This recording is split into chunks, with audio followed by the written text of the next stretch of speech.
Always great to be with you. All right, let's talk today about, first off, what's happening in about an hour's time when we learn from the Bank of Canada if there's going to be another interest rate hike. And economists are predicting we will see a quarter percentage point, bringing it to 4.5. A lot of people saying this is where we have to be. Economists are suggesting this is where things have to go in order to bring down inflation. But I'm always curious to how that impacts the market when people are looking to buy or sell a home. Do interest rate hikes slow that down?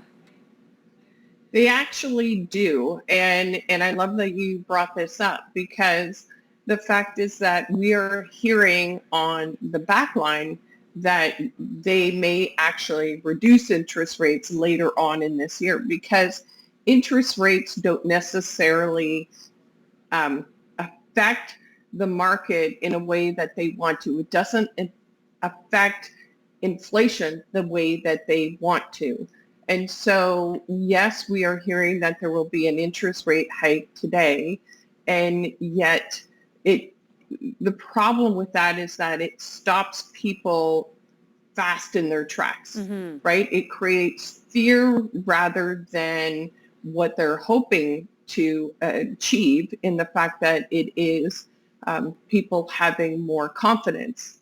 Now, think about it for a second, and we've talked about it for many years, Annette, is the fact that Ottawa is a different market than other markets. And so we are very much a different market than Toronto, Montreal, Vancouver, right? And so we get the whole fear-mongering kind of sense here in Ottawa, and yet we are still a very secure market. We are actually, even yesterday, my agents were dealing with multiple offers. So the interest rate hike is different throughout different economies, throughout different cities. And again, we are hearing that there might actually be an interest rate decrease sometime mid-year. Well, the interest rate hike is the same, though, as I understand. It will impact, if it's a quarter percent, it goes up today. That's across the country in every market.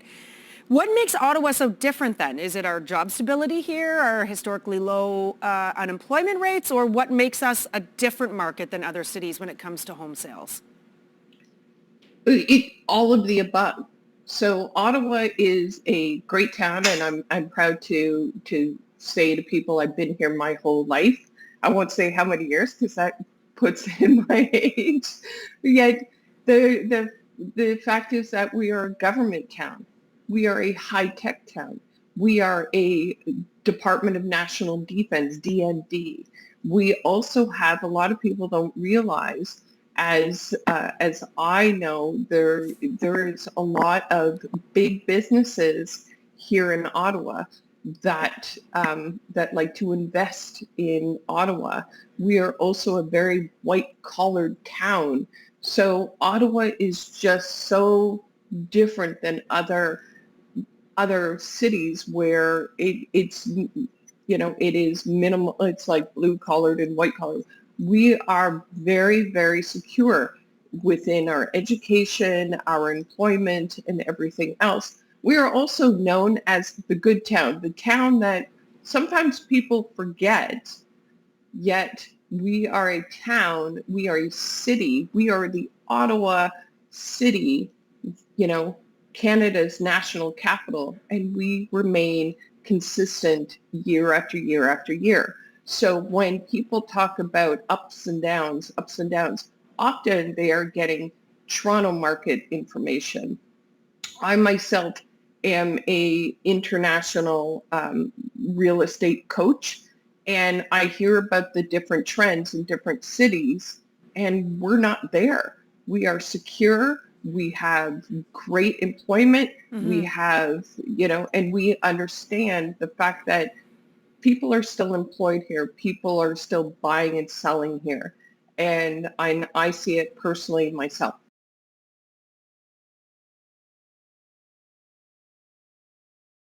Which we are expecting potentially another quarter percentage point today from the Bank of Canada, impacts the housing market, and we know it does. But the good side to this is that for anyone who's in the market, especially as a buyer, home prices have come down. Now, if they can swallow the pill of paying more in interest rates to borrow the money, at least they're looking at a little bit less of a cost when it comes to the price of the house.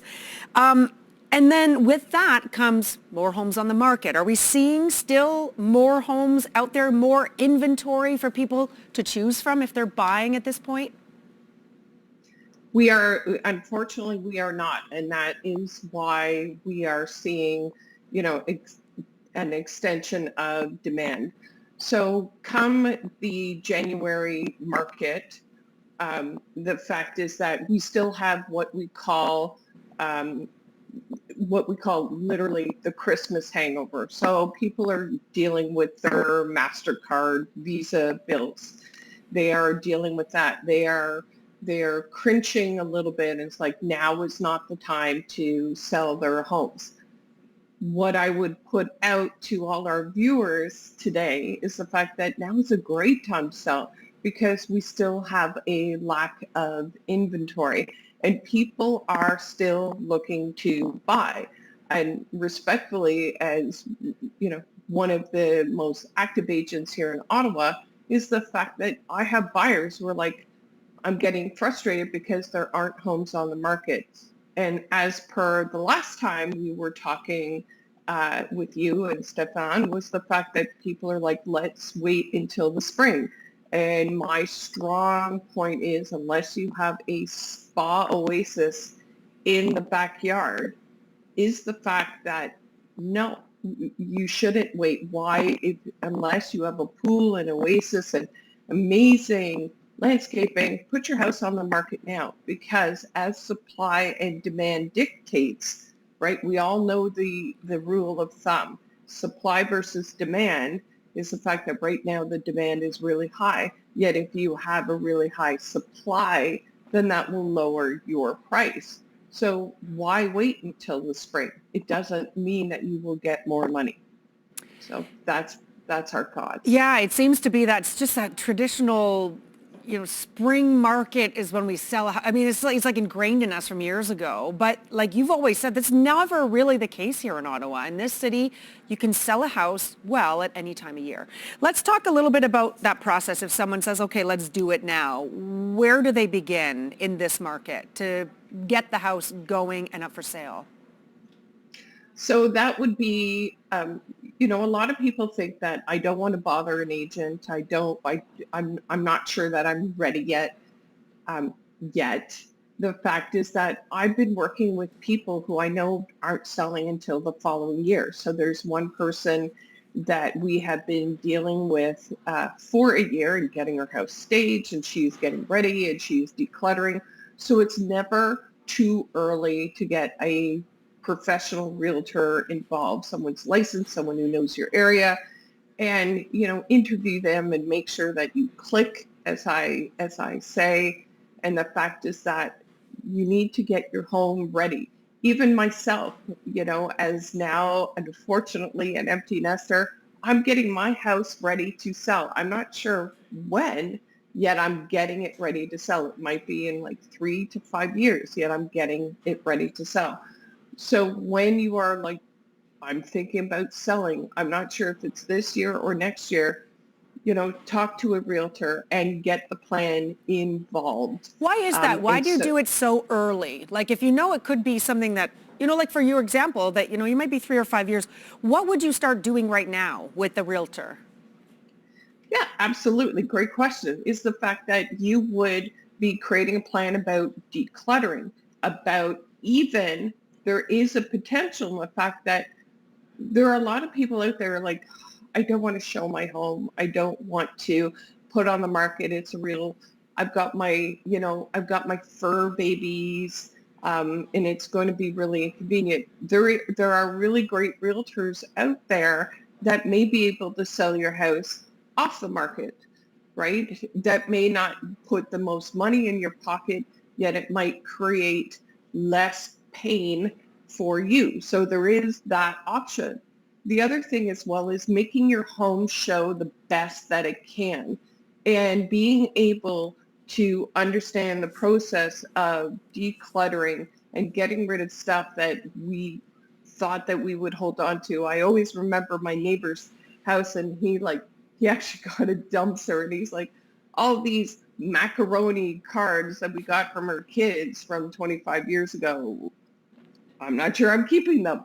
So we hold on to a lot of stuff when we're in a home for an extended period of time that it might be time to let go and or put in a safe box and put it in storage so that your home shows really, really well. Realty.com. And so, Colleen, we have a question coming in this morning. Let's get right to it. It's from Pam. Pam asks, I'm putting my house up for sale as I'm downsizing. What month would be best to list it? And that's a question that we've been dealing with, as you know, Annette, and it's a common question, the common questions that we often hear. And the fact is that, Pam, I would ask you, what kind of home do you have to sell? And, if you have a great home with a fabulous backyard, then maybe you do want to wait until the snow settles and that you can show that you have great perennials and a wonderful, stone patio. Or as you are downsizing, the fact is that as well, where are you moving to? Because when people are downsizing, do you already know where you are going? Do you already know where you intend to go? Because do you need to buy first versus sell first? And so the best month is the month where your home shows the best. And a lot of people, as we just talked about, Annette, is the fact that it's not necessarily March, April, May, and it could be October. We need to Pam, we need to create a plan for you as to where you're going to go and what your plan is so that you don't become homeless. Yeah, it's a good question too. I like how you said even, it could be fall. I mean, what if you're surrounded by beautiful trees that turn orange and red in the fall? I mean, that's the best time to show your house. And then you take into account all the other things. The personal side, does Pam need to move quickly for a new job? She says downsizing. So, what she's looking for too, which then also made me think, what climate are we in right now? And I know I've asked you this before and it's been different at different times. Do you buy first today on January 25th, or do you sell first? What is the way to go? Well, it's a question that we hear all the time, and the fact is that the honest question is, it depends. It actually depends. What is, as we say, and I'm a real estate coach as well, is the fact, what is your why? Where are you going? Are you trying to get somewhere at a certain point, or are you trying to get a certain number for your home? It all depends. And, the old adage of the fact we're going to sell in the spring market, again, going back to what we talked about, supply and demand, if you've got a lot of competition, do you not think that's going to drive down your price?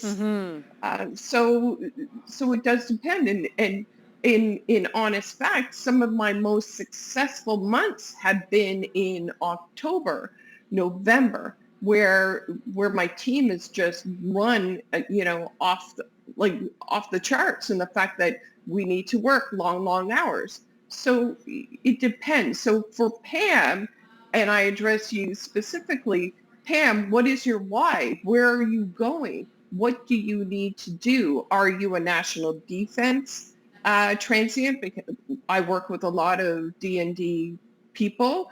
Are you needing to go somewhere? Do you need to do some fix-ups for your home? When are you planning to list it? What is your why? And then work backwards, because this is something that we've talked about numerous times, where we need to plan ahead.